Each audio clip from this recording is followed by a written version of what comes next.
भाग्याच्या चढत्या पायऱ्या.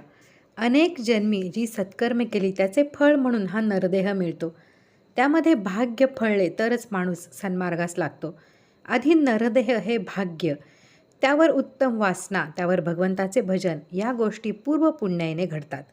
भगवंताची भक्ती ही उत्तमच, पण त्यात संतांचा समागम मिळणे हे त्याहून उत्तम होय. अशा रीतीने आयुष्याचा काळ सार्थकी लागतो. हाच सर्वश्रेष्ठ काळ समजावा. अंतर्यामी भगवंताबद्दल खरे खरे प्रेम आणि बाहेर संगतीला भक्तांचा समूह असावा.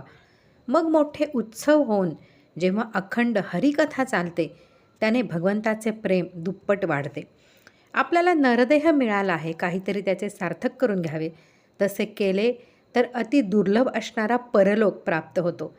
यथासांग ब्रह्मकर्म करावे किंवा दया दान धर्म करावा किंवा सोपे असे भगवंताचे भजन करावे.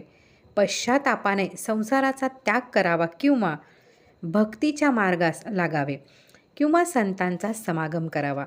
अनेक शास्त्रांचा खोल अभ्यास करावा किंवा तीर्थयात्रा तरी कराव्यात किंवा पापक्षय होण्यासाठी चांगली पुरश्चरणे करावी अथवा परोपकार करावा किंवा ज्ञानमार्गाचा विचार करावा किंवा संत आणि सद्गुरू यांच्याकडून ऐकलेल्या प्रवचनातील सारासार शोधून पाहावे. दासबोध, दशक दुसरा, समास चौथा.